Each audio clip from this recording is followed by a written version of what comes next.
এজন্য ছোট বাচ্চাদেরকে মসজিদ থেকে তাড়িয়ে দেওয়া যাবে, এদেরকেও নিয়ে যান। এরা হাসতে খেলতে চলতে ফিরতে, আমি বাইরের যত জায়গায় তারাবি পড়েছি, অনেক দেশে তারাবি পড়েছি রামাদানে, ছোট বাচ্চারা পিছনে অনেক কিচির মিচির করে, হঠাৎ অ্যানাউন্সমেন্ট দেয় বাবা মারা ছেলে মেয়েদেরকে শান্ত করেন, কিছুক্ষণ শান্ত, 2 রাকাত পরে আবার চিল্লাচিল্লি, আছে না নাই? তো ওরা যদি না চিল্লায়, ওরা যদি লাফালাফি না করে, লাফালাফি কি 80 বছরের মুরব্বী করবে? কথা কয় না। মুরব্বী লাফালাফি করলে এটা মানাবে? ছোট বাচ্চারা লাফালাফি করবে, একজন আরেকজনের কামড় দিবে, কাচের গ্লাস ভাঙবে, এটাই পৃথিবীর সৌন্দর্য। চিল্লায় বলেন ঠিক কিনা? বিশ্বনবী একবার আসরের নামাজের সেজদা লম্বা করে দিলেন, সাহাবারা বললেন নবী নামাজের পরে ধরলেন, অসুস্থ হয়ে গেলেন নাকি, অথবা কোরআনের আয়াত সেজদা অবস্থায় নাজিল হয়ে গেল নাকি? আসরের সেজদা তো এত লম্বা করতে কখনো দেখি নাই রে নবী।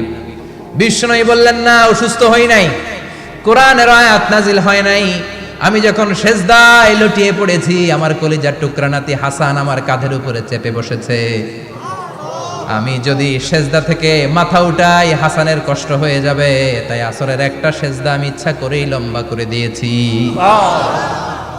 কি নবী ছিল, কি মায়া ছিল নাতিদের সাথে।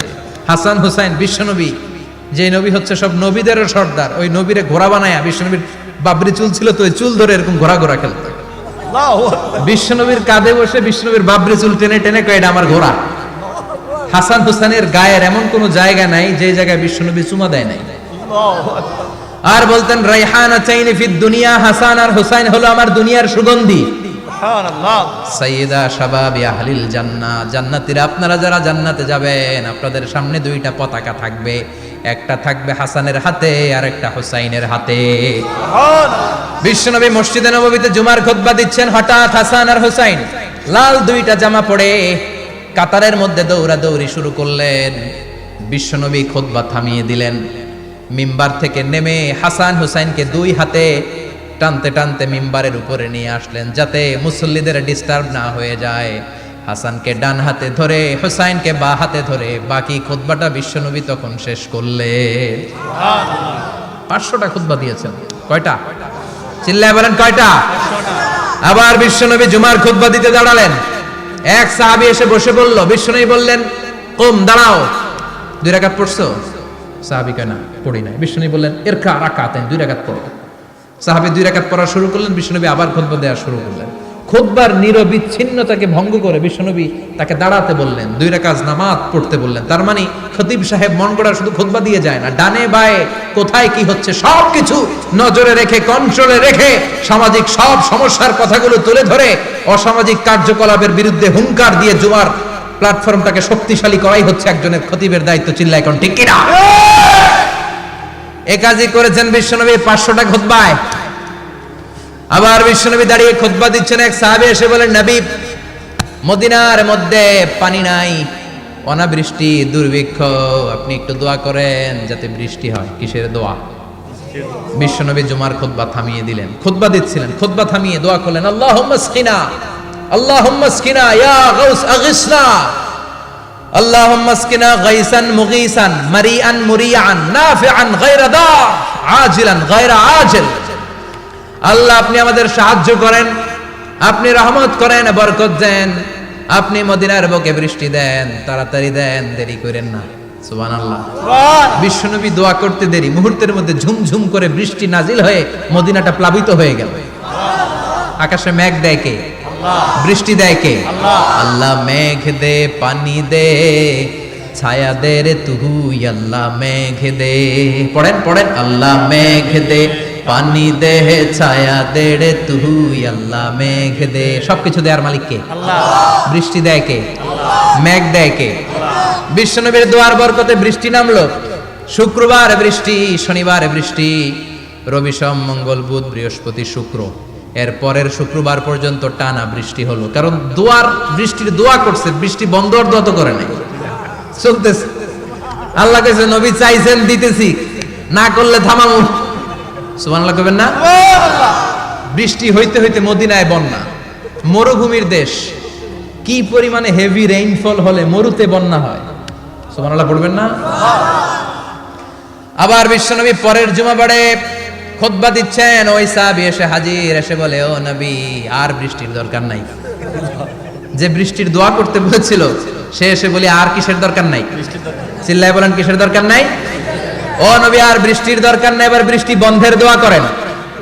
বিশ্বনবী আবার হাত তুলে বললেন, আল্লাহুম্মা হাওয়ালাইনা ওয়ালা আলাইনা, মানে আল্লাহ আপনি বৃষ্টি দেন, তবে এই এলাকায় না, ডানে বায়ে সামনে পেছনে চারদিকে দেন।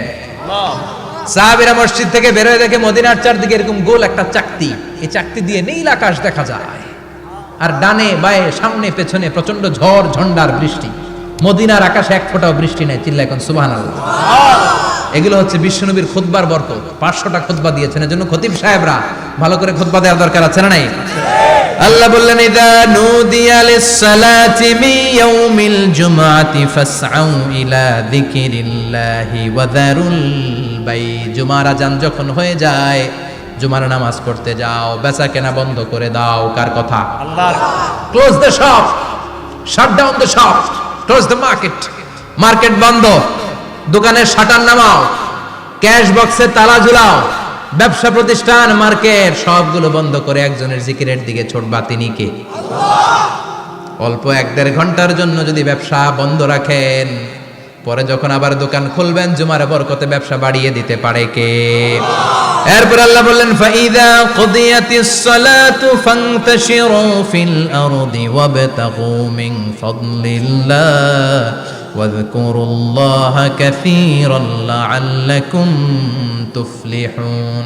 যখন নামাজ শেষ হয়ে যায়, ফাইদা কুদিয়াতিস সালাতু ফান্তাশিরু ফিল আরদ, জুমার নামাজ যখন শেষ হয়ে যায়, জামাতের নামাজগুলো যখন শেষ হয়ে যায়, ফান্তাশিরু ফিল আরদ, জমিনে ছড়িয়ে যাও, ওয়াবতাগু মিন ফাদলিল্লাহ, আল্লাহর কাছ থেকে ফজল তালাশ করো, মানে রিজিক তালাশ করো। কার কথা? আল্লাহ। নামাজ শেষ, মসজিদে থাকবেন? কই যাবেন? কথা কন, জোরে কন। নামাজের সময় ঢুকবেন কই? নামাজ শেষে যাইবেন কই? আবার বলেন, আজান হলে ঢুকবেন কই? মসজিদে। আজান শেষ, নামাজ শেষ, যাবেন কই? কুদিয়াতিস সালাহ ফান্তাশিরু ফিল আরদ। এটা হচ্ছে ইসলামের বিধান। মসজিদে গোল হয়ে বসে থাকার কোনো বিধান নাই। শুধু মুরব্বী যারা, কাজ নাই, ফ্যামিলিরে দেওয়ার কিছু নাই, অবসর সময়, অঢেল সময় মসজিদে বসে তেলাওয়াত করেন, জিকির করেন, সমস্যা নাই। কিন্তু যুবক যারা, নামাজের পরে সমাজকে উপহার দিবা, রাষ্ট্রকে অনেক কিছু উপহার দেওয়ার আছে, তোমার ফ্যামিলির প্রতি অনেক দায়িত্ব আছে, কর্মক্ষম কেউ নামাজের পরে মসজিদে অলস সময় কাটানো যাবে না। বিধানটা কার? ওমর ফারুক মসজিদে নববীর ইমাম, জোহরের নামাজের ইমামতি করলেন, বের হয়ে আসলেন, দেখেন মসজিদের বারান্দায় ইয়ামান থেকে আসা কিছু লোক গোল হয়ে বসে বসে জিকির করে। কি করে?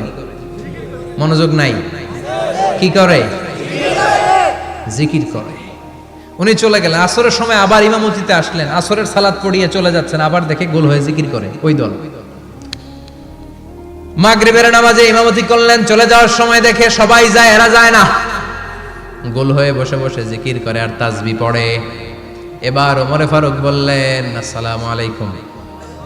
সবাই বলে, ওয়ালাইকুম আসসালাম। মান আনতুম, তোমরা কারা?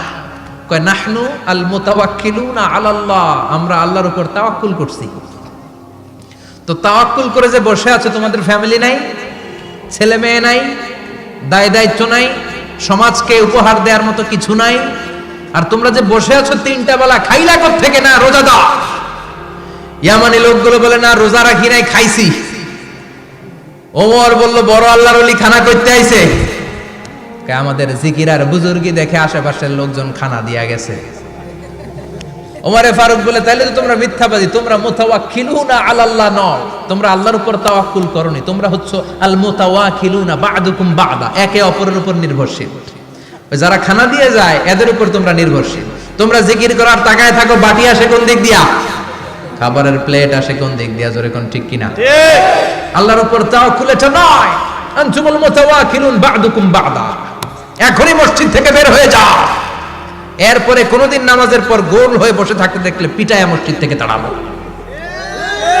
এটা হচ্ছে ইসলামের বিধান। চিল্লা এখন ঠিক কিনা? ফান্তাশিরু ফিল আরদ। নামাজের পরে কৃষক চলে যাবে মাঠে, ব্যবসায়ী চলে যাবে শপিং মলে,